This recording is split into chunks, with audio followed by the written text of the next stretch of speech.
Сегодня ты увидишь современное состояние заброшенной Припяти. Я покажу тебе город вне экскурсионных рамок. Затрону тему, почему нелегалы возвращаются туда снова и снова, а также покажу уровни радиации в брошенном 30 лет назад городе-призраке. Более детально ознакомиться с атмосферой Чернобыльской зоны отчуждения вы сможете, просмотрев мой почти что часовой выпуск о сталкерстве, где я в составе нелегальной группы отправился в поход в зону отчуждения. Недавно нас постигла беда. Авария на Чернобыльской атомной электростанции. По трассе всей зеленый свет нам дан. Пусть домосед твердит, что это не быть, когда без выстрелов пустеют города. Путеводитель по Чернобылю — это уникальные видео, в которых я, как сталкер Чернобыльской зоны отчуждения, рассказываю вам о конкретных локациях Чернобыльской зоны без сталка и прочей болтовни. Только конкретика и по делу. Город Припять был построен в верхушке реки, которая дала ему название. Это был обычный советский город с красивым началом. Здесь строились школы, детсады, а также объекты инфраструктуры и отдыха. Город находился на пересечении 3 транспортных магистралей и имел все шансы стать городом-миллионником в будущем. Но, к сожалению, этого не произошло. В апреле 1986 года взорвался блок номер 4 Чернобыльской атомной электростанции, и Припять стала городом-призраком.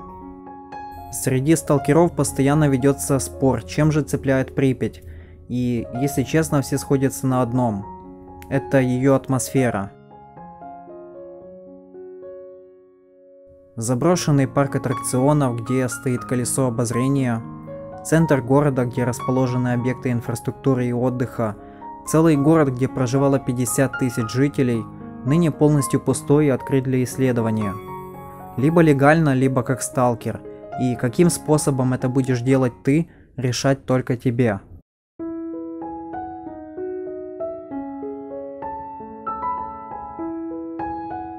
Сегодня Припять – это царство дикой природы. Граффити животных на стенах здесь нарисованы неспроста. Например, в городе живет лось, а также лыс-мыкыта. Некоторые сталкеры замечали следы стаи кабанов. Дворики в первых 2 микрорайонах больше напоминают джунгли. А в летнее время здесь на миг можно подумать, что ты находишься в обычном лесу.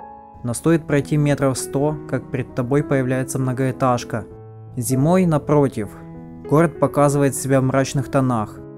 Без листвы можно разглядеть его масштабы, и, поверьте, Припять кажется огромным заброшенным городом. Где-то слышно, как капает вода от тающего снега. В подъездах часто скапливается лед, и с каждым годом такие условия все больше разрушают здания. К сожалению, места, которые являются достопримечательностями, также отданы на растерзание природы. Если говорить о достопримечательностях Припяти, то это однозначно центр города. Все самое интересное находится именно здесь. Дворец культуры «Энергетик», гостиница «Полесье», безымянный ресторан, парк аттракционов, стадион «Авангард». В «Энергетике», например, было несколько залов, и каждый был рассчитан под определенные нужды. Внутри находятся концертные и спортивные залы, а также музыкальный класс. В «Энергетике» был бассейн. В этом вот здании втором. В подсобных помещениях можно найти плакаты вождей того времени. До аварии сюда приезжали и выступали разные артисты и коллективы, проводились концерты и спектакли. На центральной площади часто проводились ярмарки и мероприятия. В ее пределах расположена гостиница «Полесье». Она была рассчитана на гостей города, которые останавливались здесь. Здание построено в 70-х годах и имеет облицовку из мраморной плитки. Для Припяти это стандартная фасадная композиция. Внутри здания гостиницы типичная для Припяти картина. Разруха и следы деятельности мародеров. Много окон выбито, батареи отопления давно сняты и вывезены. Изредка попадаются комнаты, где можно найти матрасы, а в остальном просто голые стены. Наверху расположено летнее кафе с панорамными окнами того времени. Для времен Советского Союза панорамные окна – это большая редкость. Припять не зря называют современным городом. И раз уж я упомянул о современном городе, то стоит взять во внимание, что на центральной площади расположен аналог нынешних супермаркетов. Сохранность здания оставляет желать лучшего, но вывески хорошо сохранились до нашего времени. Где-то даже была тележка для перевозки продуктов. Сейчас таким вряд ли кого-то удивишь, но для советских людей в те времена супермаркет был чем-то новым. Ансамбль из достопримечательностей не обошел и стороной парк аттракционов, который расположен прямо за городской площадью. Здесь находится колесо обозрения, качельки-лодочки, а также автодром с машинками. По одной из версий колесо обозрения ни разу не запускалось, а по другой оно работало в день аварии, 26 апреля, с целью уменьшить панику в городе. Так или иначе, это самый узнаваемый объект в Чернобыльской зоне отчуждения и городе Припять.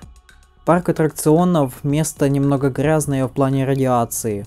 Во времена ликвидации аварии сюда приземлялись вертолеты, которые здесь и отмывались. В связи с этим фон в парке повышенный, а местами можно найти радиоактивные пятна. Так, ребят, будем искать пятно.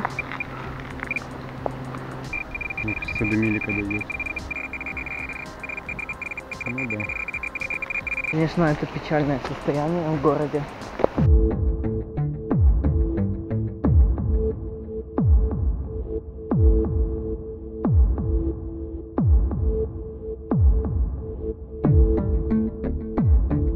Кинотеатр «Прометей». Он находится в окрестностях парка Полесье. Это здание, которое предназначалось для культурного отдыха припятчан. Он является единственным кинотеатром города Атомщиков. К концу 1988 года в дополнение к «Прометею» в Припяти должен был появиться новый двухзальный кинотеатр. Скорее всего, он располагался бы на территории нынешнего могильника Песчаное плато. Напомню, что Песчаное плато – это территория, которая предназначалась для 6-го микрорайона Припяти. Чтобы вы понимали, мы никуда не ушли из Припяти, вот там до сих пор город. На подступах к могильнику фон невысок, но не стоит заблуждаться. Там дальше совсем другие показания.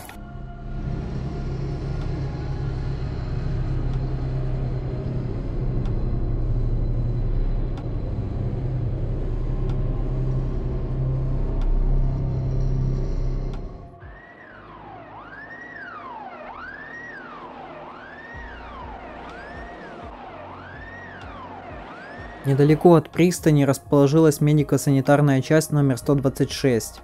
Руками не трогайте. Только взгляните, какой фон издает подшлемник пожарного.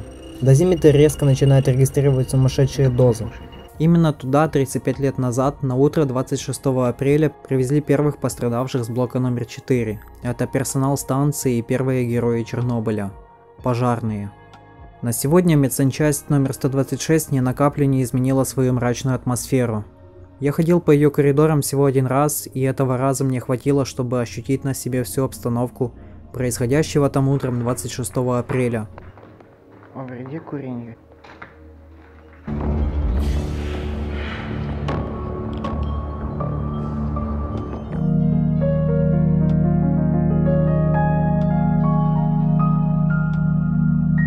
В 20 метрах от медсанчасти расположена городская пристань. На протяжении долгих лет место сильно зарастало деревьями и кустами, но год назад работники государственного предприятия ЧС очистили местность от деревьев, дабы сохранить здание с уникальным витражом ручной работы того времени. Пройдя все ступеньки, перед нами открывается замечательный вид на Затон. Раньше тут располагался дебаркадер, но во время ликвидации аварии его почему-то убрали чуть дальше. Вот, кстати, и он, плавучий красавец. Его использовали для того, чтобы суда, которые причаливали к пристани, не цеплялись за дно, но и банально так удобнее. Раньше этот затон был одним целым с рекой Припять, но во времена ликвидации аварии его отделили в связи с сильным радиоактивным загрязнением. Большую популярность в наше время набирают детские сады в Припяти.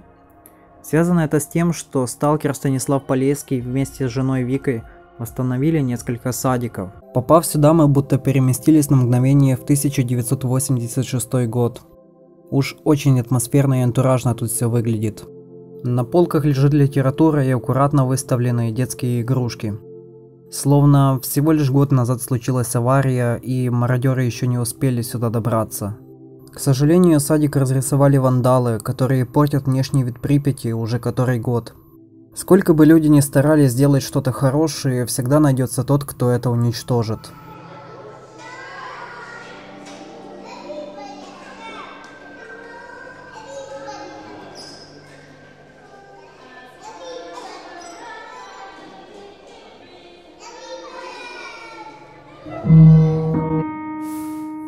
Советская власть сильно развивала спорт среди молодежи, и Припять не стала исключением. Здесь было 3 бассейна, и самый известный из них бассейн Лазурный. Построен он в 70-х годах и часто принимал гостей для соревнований по плаванию. В штатном режиме работал до 1986 года, но после аварии не был заброшен. Бассейн Лазурный использовался для нужд ликвидаторов по прямому назначению, а в конце 90-х бассейн закрыли по причине остановки работы энергоблоков Чернобыльской атомной электростанции. Но за относительно короткое время бассейн был разграблен мародерами. Припять – бывший образцовый город всего Советского Союза, где было все для комфортной жизни. В один миг превратился в заброшенный город-призрак. Припять служит наглядным примером, что бывает, когда человеческий пофигизм берет верх над здравым смыслом. Именно здесь можно увидеть воочию, что будет со всеми городами планеты, когда время людей на планете Земля закончится. Природа постепенно начнет забирать к себе все те территории, которые когда-то занял человек. И на примере Припяти видно, что природе было бы лучше без людей.